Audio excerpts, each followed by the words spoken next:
la prima cosa è molto, molto semplice, nel senso che è un cambio sequenziale che ti attraverso un pulsante deve ascendere o scalare o aumentare i rapporti. Ah, E quando si inizia a pedalare si comincia sempre nella quarta marcia, che è la marcia sì. della partenza, e poi attraverso il pulsante si va a quinta, sesta, settima e ottava e poi si va a scalare fino alla prima.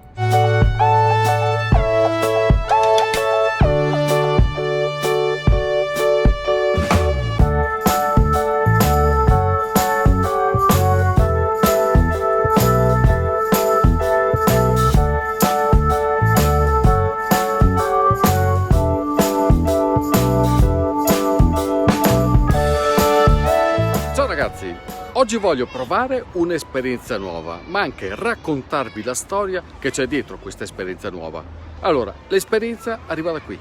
Eccola qua. Per la prima volta in vita mia salirò su una bici elettrica che viene prodotta qui a Recoaro. Ed è qui che è nata la storia di queste biciclette, anche se l'inizio è stato quasi per caso. L'idea della bici elettrica è nata nel 2011-2012 in Svizzera. Io che non sono mai andato in bicicletta, nel 2012 ho provato la prima e-bike Flyer in Svizzera e da là mi sono appassionato a questa bici perché mi ricorderò sempre che quel giorno ho percorso 40 km, io che non ho mai pedalato, si può dire, in vita mia, se non qualche 10 minuti. E quel giorno mi sono divertito da matti e da là, quando sono venuto a casa, è partita l'idea di pensare a una bici elettrica totalmente fatta in casa, non acquistando componenti, ma costruendoli. Noi siamo sempre stati costruttori di macchine per poliuretano, macchine per il settore fotografico. Ho detto, ma perché non possiamo costruirci una bicicletta da zero, anziché assemblare accessori acquistati da vari produttori? E da là è nata Neox. Voi siete arrivati in un momento in cui però il mercato della bici elettrica era già abbastanza avviato, quindi presumo che occorresse differenziarsi. Che espediente avete trovato? Noi volevamo un qualcosa di particolare, che avesse un bel design, che fosse piacevole, che avesse la batteria integrata e soprattutto che avesse il sistema di trasmissione diverso da tutti quelli che ci sono in commercio e prodotto da noi, prodotto qua dentro. E da là siamo andati a pensare ad un cambio sequenziale, un cambio elettronico sequenziale rotativo. Perché è diverso dagli altri? Beh, è diverso dagli altri innanzitutto perché è l'unico cambio per e-bike attualmente sul mercato e ancora oggi è l'unico cambio bici ad ingranaggi. E questo ci ha permesso di integrare tutto in un unico gruppo il sistema. È l'unico cambio che non ha nessun movimento trasversale, ma tutto avviene in modo rotativo. Perciò l'usura nel tempo è pressoché inesistente, è minima, perché gli ingranaggi lavorano solo per spinta e non per... E questo mi permette di passare da una marcia all'altra in maniera fluida. Nel 2010-2011, quando siamo partiti, potevamo essere dei pazzi a pensare a una tecnologia così innovativa e così spinta.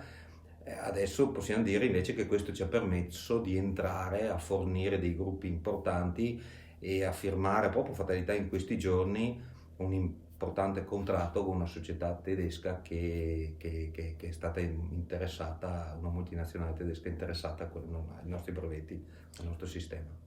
Quindi questa bici è destinata ad avere un'escalation notevole dal punto di vista di produzione. No, diciamo Stefano che per nostro interesse e per nostro volere il sistema di trasmissione avrà un'escalation importante nei prossimi anni. Però nello stesso modo, per nostro volere, la bicicletta vogliamo tenerla in un alto di gamma, ma un profilo di quantità basso, perché vogliamo continuare a produrla in maniera artigianale come stiamo facendo in questo momento.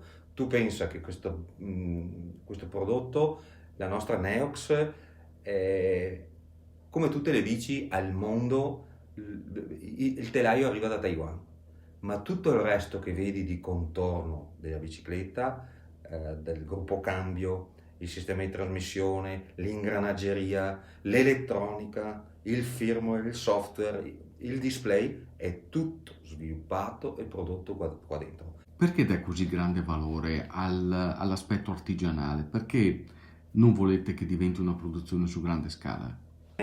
Penso che perderebbe un po' quel suo valore, quel suo fascino, no? A me piacerebbe vedere la Neox che è nata nel 2000 allora nel 2010-2011 abbiamo cominciato a pensarla, 2012-2013 a depositare qualche brevetto e poi nel 2014-2015 a fare i primi prototipi. Ecco, mi piacerebbe che uno che vede la Neox del 2014-2015 e vedrà magari quella del 2025-2030 veda un filo conduttore su questo prodotto.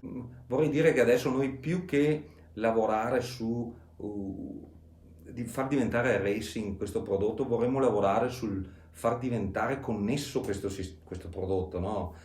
Con tutti gli strumenti che ci sono attualmente sul mercato, in definitiva. È vero che non si può rubare?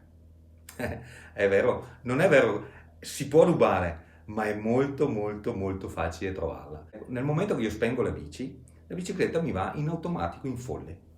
I pedali ruotano liberi sia in avanti che indietro e non trasmette il moto. A quel punto là, quando io l'accendo, lei si attiva, ma comunque i pedali continuano a ruotare liberi finché io non gli inserisco un codice PIN, che è un codice PIN personale. Questo codice PIN è legato alla matricola della bicicletta e a mail, cellulare, codice fiscale del cliente. È chiaro che è già successo che qualche cliente è stata rubata la bicicletta. Chiamano qui, mi sono dimenticato il codice PIN.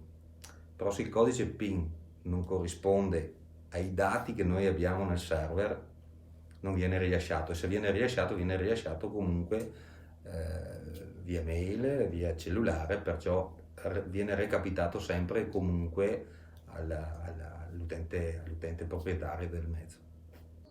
Ragazzi, ce l'ho fatta, questo è il campanile del Colle di Santa Giuliana, uno dei punti più suggestivi di Requaro, ma se non avessi avuto questa, non so, forse me la sarei solo sognare. Sono sta bravo, Attilio. Sì, Io ho fatto tutta la bici. Sì, beh, Bella allora fatica. l'impegno c'è comunque. No, devo dire che è stata veramente la prima volta che andavo in bici elettrica, è stata un'esperienza bellissima, da ripetere. Grazie davvero, ragazzi. Grazie. E se passate a Colle Santa Giuliana, andate dalla Mattea, la fate che le bruschette da paura. Ciao ragazzi. Ciao.